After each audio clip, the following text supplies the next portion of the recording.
listening to PetLifeRadio.com.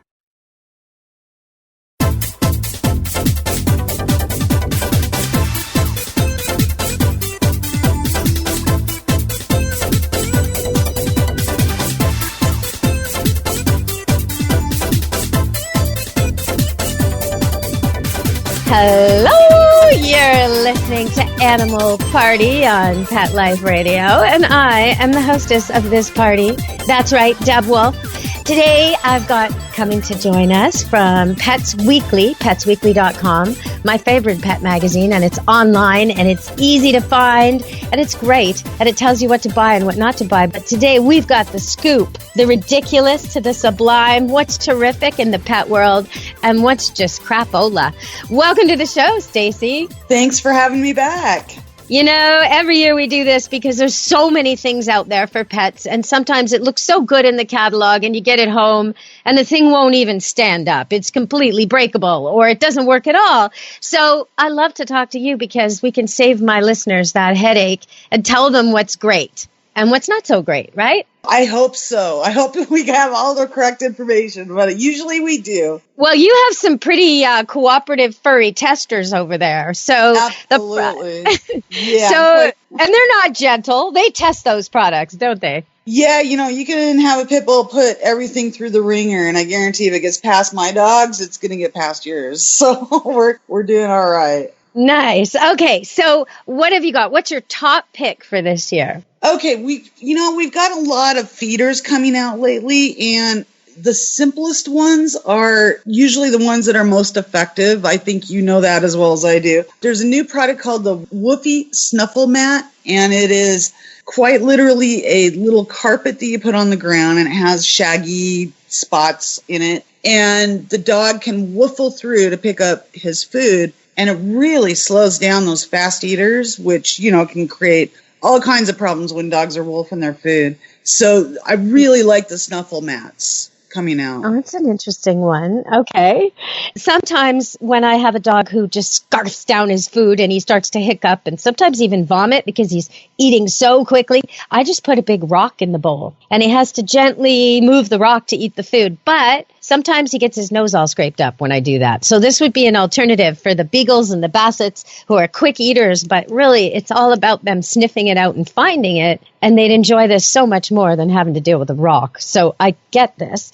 Okay, what else have you got for us, Stacy? Okay, so I'm going to go through dogs first. There's some treats that are out on the market now, and these are mussels. Have you ever seen the mussels from The Honest Kitchen? No. Mussels like from the ocean, you mean? Yes, mussels from the ocean. They're little shellfish, but they're all... Now, okay, when you're shopping for anything seafood right now, you have to be very, very cautious. So you only work with companies that you know are sourcing responsibly and sourcing from the right areas, because after the whole catastrophe with the nuclear everything going on in Japan, and Asia and Pacific Ocean is all exactly. Okay, and so it got to be really especially affects shellfish and any type of thing like that, because they're always, that's how they eat, is they're filtering the ocean for us. So you know, you have to be very cautious on where you shop and who you're using. The mussels from Honest Kitchen are just phenomenal. It's a natural source of glucosamine, which is, as you know, is great for your dogs. And these are a mix of the green-lipped mussels and I want to say the red lip, but I'll have to verify. Really awesome product. You know, I like the idea that it's a natural source of glucosamine, because sometimes we give our dogs glucosamine as a pill. And for some dogs, it works really well. For some dogs, it helps with their arthritis, makes them feel their pain a little less, gives a little spring in their step. But sometimes I've noticed, especially in the 80s when it was being put in the food, added to the food, there was one brand that was doing it. I noticed that some of the dogs got very aggressive. And it's only anecdotal. I have no veterinary proof on that.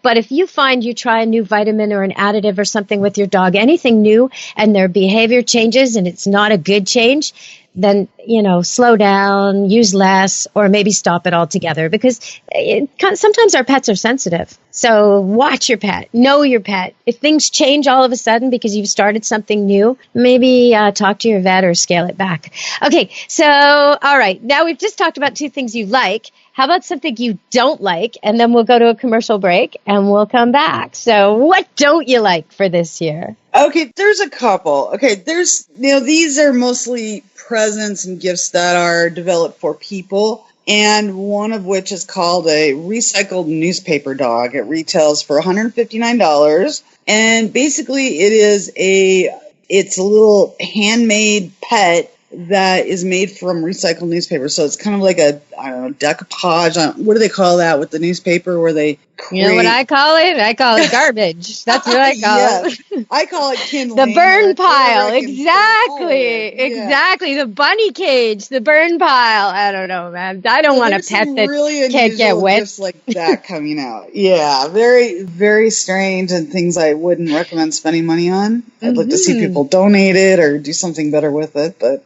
Well, we're going to go to a break and we're going to come back and I'm going to tell you about a dog that made me really wonder if dogs have ADHD or if I have ADHD or what really was going on. Murray the Golden Retriever. He came here for the purpose of mating with his intended true love wife, Angel. Now, they tried before and there was no success. So they decided to hire me as a sort of midwife, if you will. I don't even know. Matchmaker, I guess. Reproductive counselor. I don't even know what my title on this one is. But 2 golden retrievers, both perfectly capable, destined to be together, destined to have puppies like each other, but won't make puppies. So there I am. She's in heat. She's standing. And I'll tell you what happened after the break. On Animal Party, Pet Life Radio. Stay tuned. We've got Stacy Mantle from Pets Weekly and me, Deb Wolfe from Camp Good Dog. Stay tuned. We'll be right back. Don't leave this party before it's over because the best is yet to come. Only losers leave the party early anyway. Party on. Back in a few.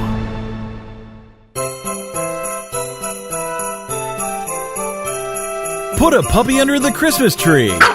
Wait, you read it, not feed it. It's The Dog with the Opposable Thumb, an accidental love story. The fun new book by award-winning author Mark Barkowitz. When an accidentally DNA-altered puppy is born with a thumb, his lovelorn grad student caretaker devises a strategy to achieve their Kardashian-like fame and fortune.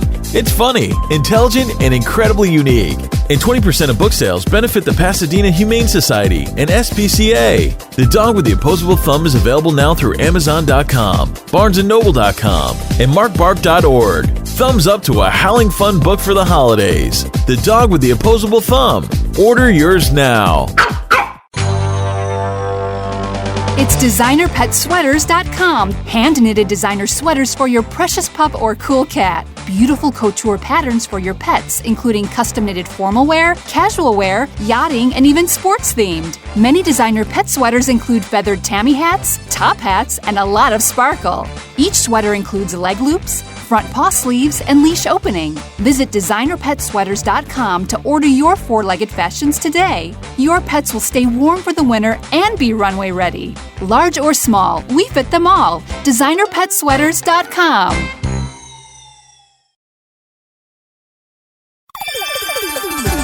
Let's Talk Pets on PetLifeRadio.com. You're inside the VIP room with the hottest party in town. Back to the party. Let's go! Hello! We're back on Animal Party, Pet Life Radio. I've got snow at Camp Good Dog, Stacy. Loads of it. No, it's going to be 77 degrees tomorrow here. Well, if anybody would like to see puppies and dogs frolicking in snow, making snow angels, rolling around, chasing each other, and even wearing antlers, then go to Camp Good Dog on Facebook, because that's where we post pictures every day of the doggy campers. And it's filling up for Christmas. We still have some places, so if you're in the Vancouver area and you want to send your dog to camp, then call us right away. Call us, 604-515-2267. If you're far away and you just want to see what's going on out here on our 5 fenced acres of snow-filled playfields, then check us out, Camp Good Dog Facebook. Okay, so Murray comes here. I'm supposed to get Angel pregnant, and we booked them to stay a week, and the whole week goes by, and every day I'm out there, every day, several times a day. I walk them, and I play with them, and I isolate them, and I get all my other dogs away, and I got them in their yard, and I'm doing everything I can, short of playing violin music and serving them oysters. I'm really working on it. She's receptive. He's not interested at all. He is interested in me and other things. And finally, one day, he looks at me, he looks at her, and he leaps onto my children's trampoline. Now, I'm supposed to make her pregnant by him. That's what he's supposed to be doing. But instead, he's jumping around on the trampoline like a little kid, jumping around, doing spins. And then I find myself taking my shoes off and getting on the trampoline with him. And now I'm wondering, okay, who's the problem? Is it him or is it me? But you know what? It was such an opportunity to jump with a trampoline dog. We had such a good time. And a few days later, Murray did, in fact, make Angel pregnant. And I got the good news. They did a check at the vet and they were told there were only 2 puppies. So I called them back and said, are you sure about that? And maybe you should check again. And sure enough, sometimes when puppies are viewed inside the mum, the heads block each other. So 2 is actually 4, or 4 is actually 8. So we're going to have to wait and see how many puppies she has, but it's definitely more than 2. So you can't always go by your ultrasound. You got to wait till the day. Unfortunately, you just don't know until it's happening. That's great. Yeah, so Murray and Angel and their lovely trampoline jumping puppies will be born soon. And I have a litter expected in February myself of golden doodles. So very exciting times around here, but at the moment we're just making our snow angels, enjoying the winter, and wishing we had your 77 degrees. Holy. It's crazy down here. Yeah, I'm kind of wishing for the snow, to be honest with you. I know people don't want to hear that, but wow, I miss it. Well, I've had a few things happen to me recently. I've lived out here where I live in the Pacific Northwest, just east of Vancouver, on a farm in the mountains since 1997, so quite a while. And I've heard that cougars live here. I saw a panther once. I've seen coyotes loads of times, and eagles, bears, deer. But I saw my first real live cougar about a month ago, and I was so excited. It darted across the road in front of me, the most beautiful. It had weight like no dog ever could, just such a solid, healthy animal. It was exquisite to behold. And I'm just so happy I got to see a cougar in the wild. That's amazing. You never see those. I mean, they're so hard to find. Well, it was the same time the salmon were running, and I saw it come up right where the stream is. So I think it was feasting on salmon. I mean, who could blame it? Big, beautiful salmon that swim right into, if you could catch them, and I'm sure he's good at it with those claws. Oh, yeah. All he has to do is get close. Well, sometimes we enjoy out here watching the bears because the bears miss a lot. It takes about 8 tries at least for them to catch one salmon. And it's pretty funny to watch. They're really clumsy. Oh, I'll bet. Well, they're so big. It's hard to wrap all your bulk around that. Get a hold of one of those little fish. The fish are strong, like really, really, really strong, amazingly strong, slippery, right? And determined. So it's quite a contest. Okay. So we got to get back to the dogs and the cats. That was a little walk on the wild side. And I do want to touch on pit bulls before the end of the show because you mentioned you have one. And they've been in the news for all the wrong reasons here lately. So I just want to let my listeners know I've invited Dr. Stanley Coren to come on the show. And I'm going to be having him on soon to do a show on pit bulls. Why are they so maligned? Why are people so afraid of them? Is it true? Do we need extra laws? Is there basis to this? What is the real truth and facts? What's the science behind our fear of pit bulls and the situation with pit bulls right now? Because, in my area, there was a couple of them that are guilty of 3 attacks, all in the same neighborhood. The dogs are now being put down. And the attacks were all on seniors. Little old lady, a little old man. It's just terrible to see, And of course it's the owner, of course, right? But there's a definite connection. The owner's not innocent in all this. 3 times, same MO, dogs running loose on muzzle. Absolutely. But we need to get to the bottom of this. So I'll be talking about that on a future show.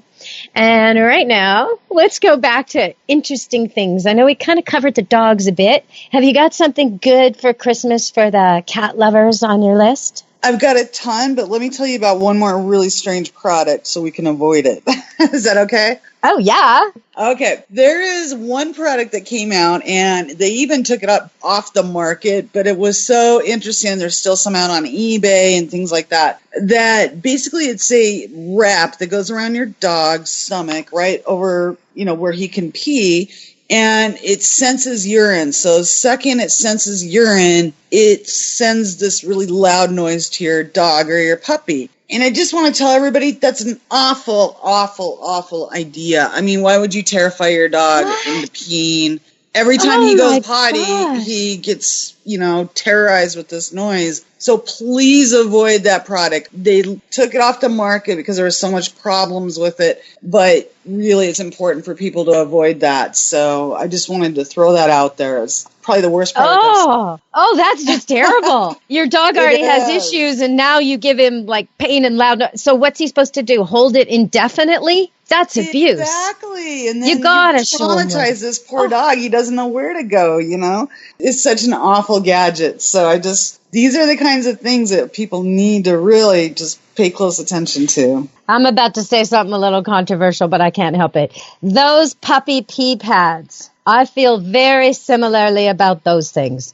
Really? It's okay. Oh, yeah. If you want to teach your puppy to pee outside or in a specific area, then by all means, get one of those scented puppy pee pads that smells like artificial dog urine and stick it outside in the corner you want him to use of the yard. But if you want your dog to learn not to go to the bathroom in the house, for God's sakes, don't put one of those in your house. It's just telling him, pee here, pee here, pee here. It's really strong. It's so fast. I go into these homes where the dog is 2-3 years old and they're so upset because they just can't get him house trained. And we take that thing outside and we start leash walking him out to it, and boom, within a week, he's house trained. It's a mixed message to have the house scented like dog urine. It's a real absolutely.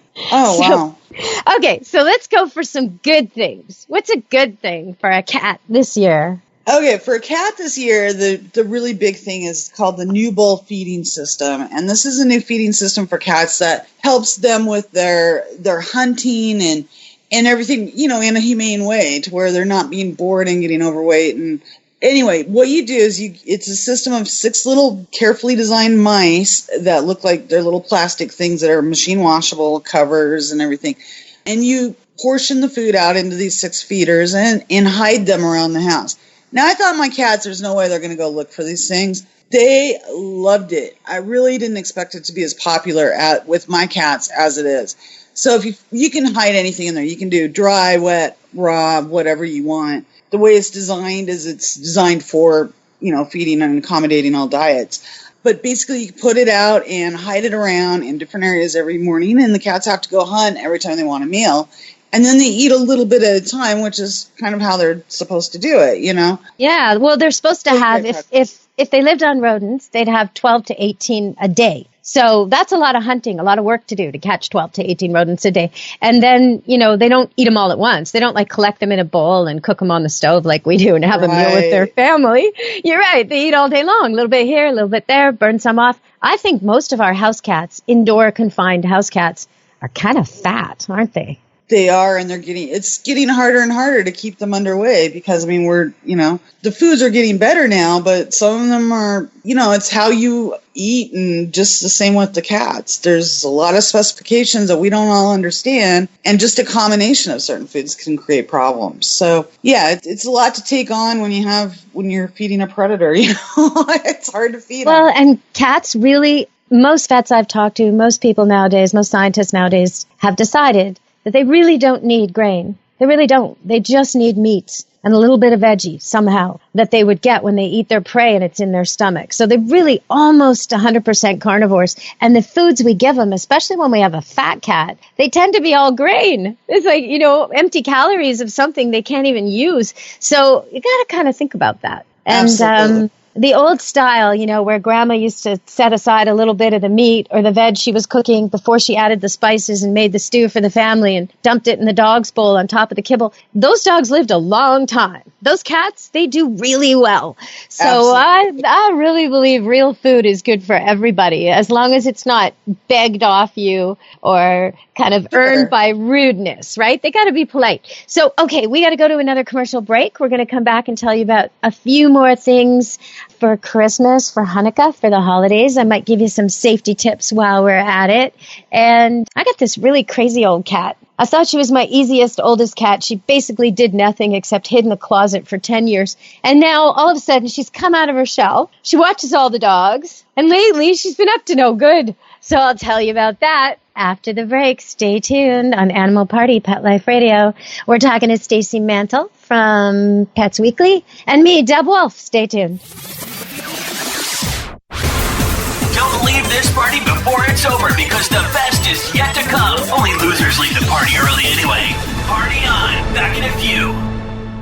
He was malnourished and emaciated. Constant scratching and just being unpleasant. He was shedding excessively. He was losing his fur. Franklin was rescued from the streets of Los Angeles. Bear was a rescue from the same shelter in Kansas City, Missouri that I got JJ the Terrier. I found his raw meat diet, which is raw meat, eggs, rice, and Dinovite and Lico Chops. His omega-3 supplement on Dinovite.com. DINOVITE.com. I've got my ground beef, the Dinovite, and I just mix it all together with the eggs and the shells. Franklin, he's thriving. His coat is soft and shiny. He's shedding much less. They're much happier. Their coats are better. Their behavior, especially their behavior, is better. How do you feed your shelter dog to derive a great attitude? Start that little pet off right. 859-428-1000. 859-428-1000. Just go to Dinovite.com. DINOVITE.com.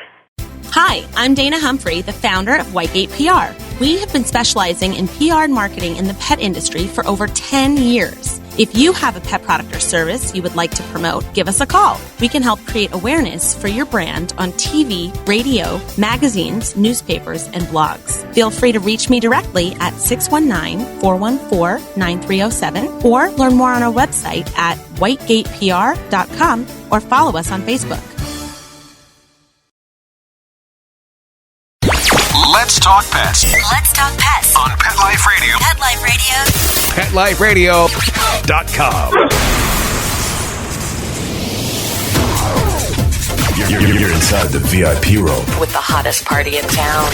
Back to the party. Let's go. Hello, you're listening to Animal Party on Pet Life Radio with me, Deb Wolfe, coming to you from Camp Good Dog, where you can see dogs playing in snow and dressed in costumes. Camp Good Dog on Facebook. Check us out. Okay, so my cat, my calico cat, who's a little bit nuts and always been afraid of me, is now not afraid of me anymore. Not afraid of dogs anymore. And does crazy things. Like the other day, I went to pull out a can of lemonade. I opened the drawer and she jumped out at me, scared me, made me scream. Then she promptly jumped into the sink and stayed there for most of the afternoon. I got a really crazy cat, Stacy. That's join the club. I got 8 of them. So let me tell you, I got the market corner on crazy cats. But that's amazing. That's so cute. What do you think caused it? It's like she all of a sudden decided to trust me and my daughter after all these years, you know? I don't know. And she's gone up to the dogs and I mean, she used to just hate the dogs. You got to wonder about a cat who finds herself living at Camp Good Dog and hates dogs. I mean, it's kind of a stressful situation. But yeah, now she's right into them. It's peculiar to have an animal just all of a sudden emerge and be like, have a personality and be outgoing and interactive. And I keep looking at her like, what is with you, you know?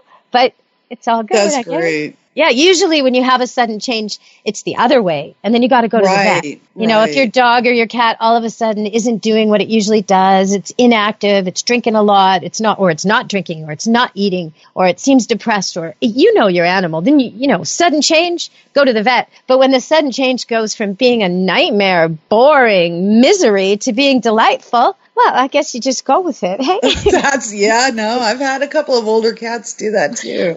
Oh, really? A couple of older feral ones. Yeah, I have 3 brothers that are. My husband one of them's called Hephaestion, and his brother is Magellan, and Alex, his sister. And anyway, my husband calls him Rasputin because he's like the devil cat. He's the meanest cat you ever saw in your life. And all of a sudden, he's letting us pet him and groom him, and this is a cat that has despised us his entire life. And all of a sudden, he just popped out of it somehow. It's some weird, I don't know. But that's the same thing going on here. Exactly. She wouldn't even, I mean, I used to have to trick her to get the flea stuff on her, you know, sort of like from above, dangling without her seeing me. Like now she's like in my lap, purring away, wanting to be brushed. I mean, who is this cat? I think it's something to do with just them getting older. I mean, we all get a little bit better as we get older, right? I don't know about that. I've met some awful old people. No. Oh yeah. No, they're not everybody gets better as they age. Some people get really set in their ways and self-righteous about their right to be grumpy and difficult, I don't think you've met enough old people. Yeah, no, not always. I like all the old people I meet. I don't know why. Maybe it's because I'm getting a little more accepting of them now that I'm becoming one. I discovered my old dog, who's 13. I thought he was going senile, right? And he kept barking at me for no reason and just being such a goof. And I just thought, like, he doesn't even know what time it is. He doesn't know when it's supper. He's confused, right? And I started kind of indulging him. And then at one point I realized I could see him working it behind those cataracts. I could just see it. And I stopped indulging him and I realized the whole thing was a big act. He has figured out that I feel sorry for him because he's so old. And if he barks anytime, I might feed him. If he stands in the backyard, I'll probably come out, right? And it's not that he can't get up the ramp. He can get up. He just would like me to come out and escort him. And if I don't, he gets up perfectly well. He's been working it the whole time for about 6 months. Amazing. That's funny. Oh, I'm so mad. Now I just shout out the window, come on, old man, you could do it. And up he goes, But I was running out there to help him up the ramp, like a few times a day for no reason for 6 months. Well, he's got you figured out then. That's all that is. It's my standard poodle. That'll teach me to own standard poodles. They're just too smart. Oh, so manipulative and so clever. Yeah. That's okay. Funny. So let's get back to what we should buy and what we shouldn't buy. Is there anything that's like really different or innovative and not too pricey? I do have one. There is. Okay. It's called the portable mud dog shower, and you'll probably really like this being up where you're at. It is a little piece of rubber fixture that goes on the end of any water bottle, and it fits. I didn't think this thing was going to work, and it has pressure. It just turns any water bottle into a little shower. So you can rinse your dogs off before you put them in the car. You can, just get rid of all the mud when you're out hiking, camping, whatever you're doing. And it's so wonderful. So I can't imagine this, Stacy. Is this like a Chihuahua size thing? Like, what if you have a dirty St. Bernard? No, I can rinse off my pit bulls easy in one setting because this thing has so much pressure and it works so well. And depending on the water bottle size, but I mean, I'm talking like a regular water bottle that you would take out, not one of the giant Pepsi bottles or anything.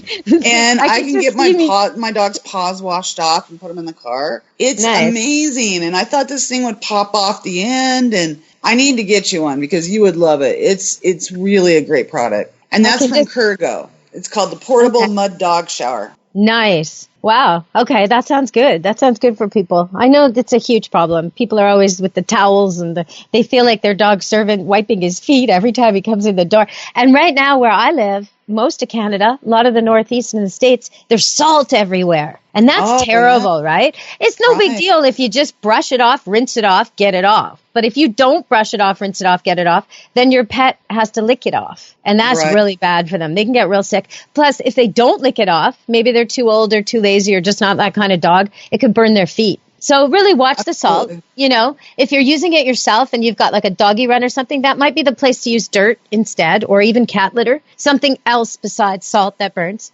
Also, watch the candles. Hanukkah and Christmas, watch those candles. Cats love to play with flames. Don't leave the candles alone in a room with pets. Either lock the candles away or put them out, or choose the birthday style that burn down quick. Do something like that so you're not leaving flames and animals together, because we all turn on the news and see those horrible scenes of apartment buildings burnt down and homes burnt down and Christmas tree fires. And just, you know what, if you're not there, shut it off, especially if you have pets. If your tree has breakables and fruits and foods and popcorn, it needs to be in a room that's shut where the cats and dogs can't get at it. Or just decorate it pet friendly. Right? Save them. Well, there's so many great candles now that are, I really despise candles in any type of household that has animals or kids. It's just too dangerous. We've progressed beyond having to have an open flame in our homes. So yeah, I totally agree go with the that. LED.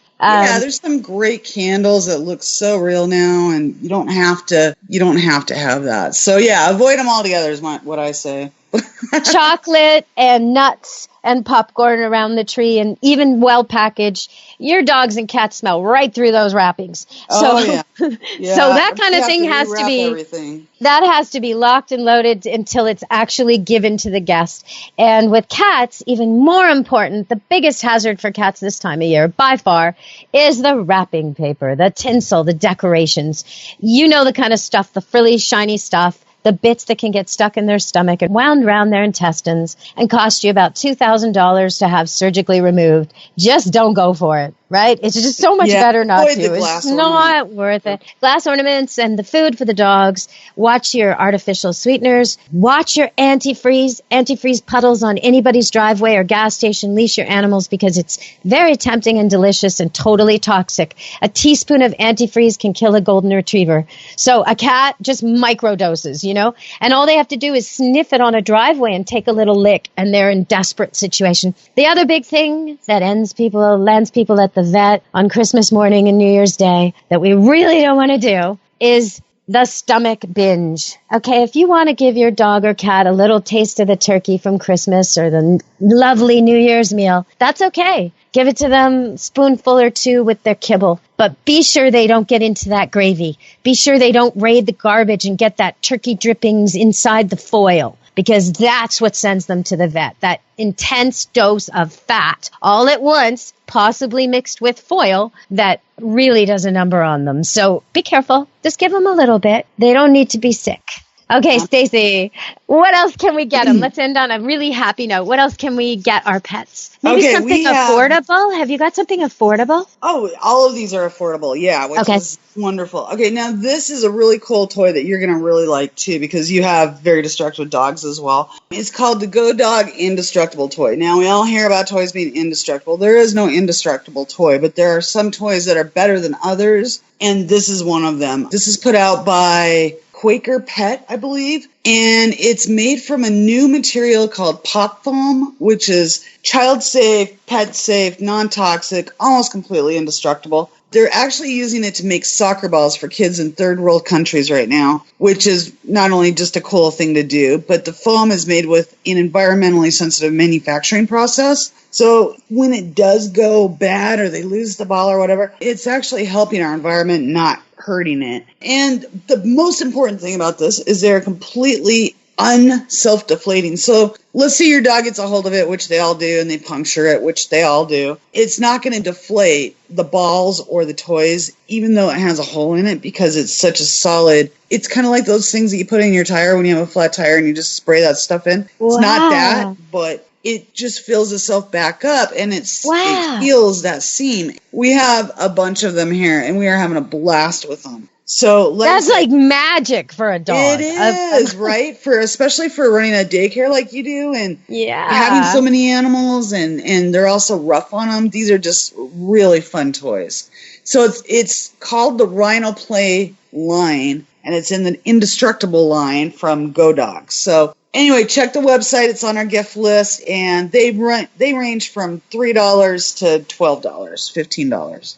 So it's interesting. Are they putting out the disclaimer, never leave your dog alone with it? Are they doing that with that toy? Always, yeah. They are wonderful about that, yeah. Because, that's what they say, too. There is no indestructible toy, and it doesn't matter how much, like this. Eventually, Bree got a corner of it chewed off. It's not going to hurt her. It's totally non-toxic. But at the same time, you should always monitor your pets because they can get wedged in their mouth. They can get panicked. A lot of times I see people, like recently I went to a puppy's house, chocolate lab, about 8 weeks old, was nipping and biting and not house trained, and a little bit fetchy, a little bit whiny, but a lovely little dog, gorgeous little dog, Daisy. And within minutes, 20 minutes of being there, we already got it to where it stopped screaming when it was in its kennel. It was a screamer when I got there. Oh gosh. Scream, let me out. I gave her treats in there. I gave her a walk. I gave her cuddles. I did all these things in and out. And then we put her in the kennel and she stayed there and didn't scream. So he was like, I can't believe it. This is amazing.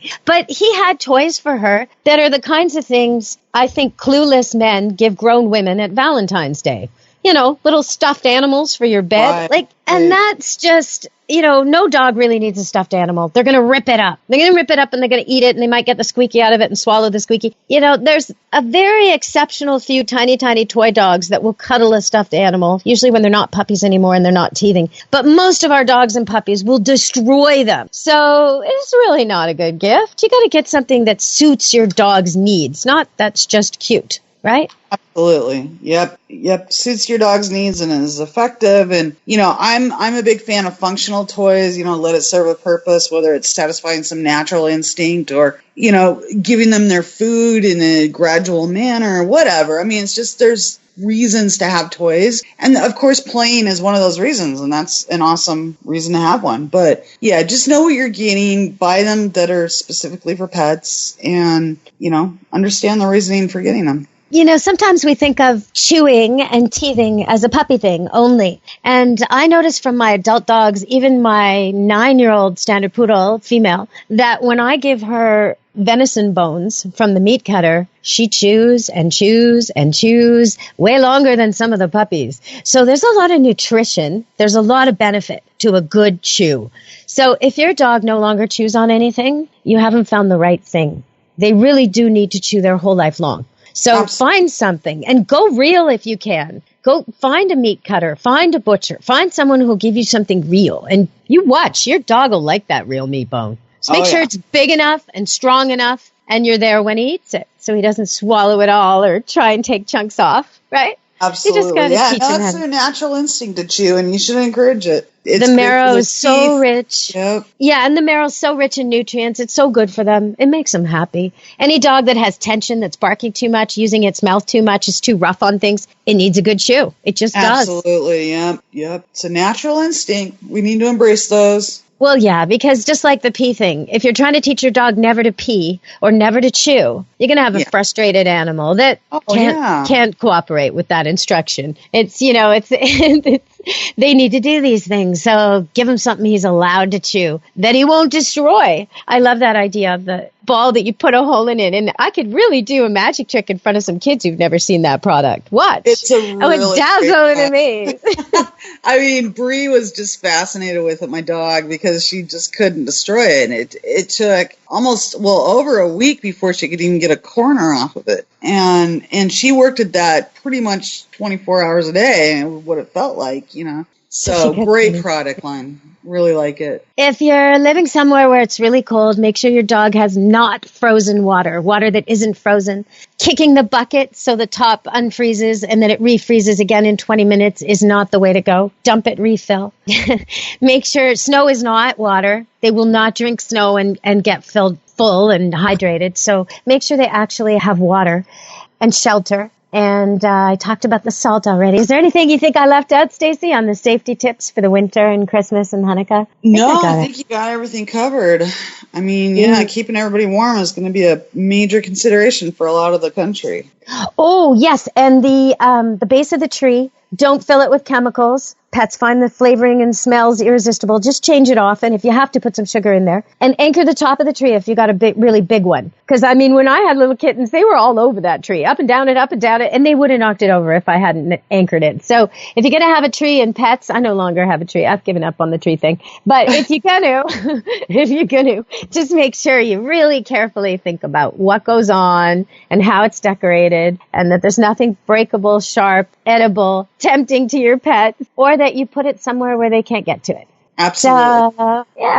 So I hope you all have a really good and safe holiday. Avoid that gravy. Just a little bit of the turkey is fine, but avoid the gravy. And, Stacy, I hope I get to talk to you in the new year. Absolutely. And you have a wonderful holiday, and all of your listeners as well. We will be talking about pit bulls coming up soon with Dr. Stan Coren. And I had the occasion recently where right in the midst of this terrible situation where all these dogs are causing these conflicts and people are crying for bigger rules, and Montreal just did a pit bull ban, and then the SPCA appealed it in the courts, and now there's an injunction because it seems to be it's not going to pass. So they're in limbo over there in Montreal. Toronto has a pit bull ban. Vancouver does not, but is considering it. All this is heating up. And I get a call from this really nice lady who has a mutt who looks a lot like a pit bull. It's a pit bull cross. And she just happened to move into a house where the people who owned it before had 2 pit bulls that were aggressive and killed a little dog. So she moves in with her very nice mutt. And the neighbors think it's the same dog. And the neighbors are freaking out. And they're acting so strange that the dog starts going off at the neighbors. And now they've got this aggressive situation when there never really was. And I take this dog and get him calmed down, get him to like all the other dogs here, work on his issues with rival males, but get him real comfortable, get him playing. He comes here for daycare now. Take him back to his neighborhood, reintroduce him. Have to take him around to loads of people with dog. Hello, hi, walked into a doggy daycare there. I mean, we just had to show the world, hey, this guy's a good one, okay? And, it's really, really hard if you own a very nice dog, well-trained, well-behaved, you want to have a good life with him, and he happens to trigger all these alarm bells because of the bad apples. It's really tough. So hang in there, pit bull people. I wish you good training and loads of fun, and just be mindful that some people are terrified and they're going to act stupid. So being extra diligent that your dog is never scary. Put a funny bandana on him, put a costume on him, make him look like the sweetheart he is, and have him come on a dime. Have him the kind of dog that just comes every time, no matter what. If you have trouble with that, you can look up my YouTube clip. Just go by Deborah Wolfe on YouTube, on my channel there. And there's 10 clips on there, and one of them is Come When Called. And you can get your pit bull coming so fast, so reliably, nobody will be scared of him. If you happen to have a tough-looking dog that loves to fetch, teach him to carry his toy. Because people really aren't scared of a dog carrying a ball, because they know what he's up to. His intent is clear, right? So and his mouth is busy. And his mouth is busy. So Rottweilers, pit bulls, even German shepherds. We know they're herding dogs, but the people who are afraid of dogs don't know that. So get them to carry something, and all of a sudden, you'll be hearing the word, "Aw," instead of, "Oh, no." All right, everybody. Until next year, I guess. Well, you know what? I'll come back before the new year.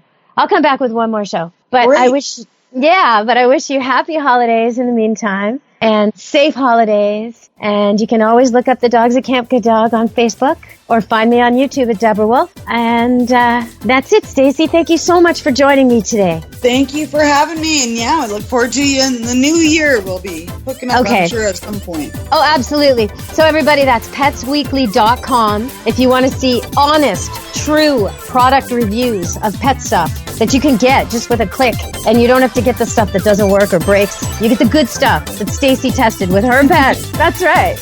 All right, everybody. Thank you again, and have a safe holiday from Animal Party and Pet Life Radio and me, Deb Wolfe. Be good to your animals. Let's Talk Pets every week on demand, only on PetLifeRadio.com.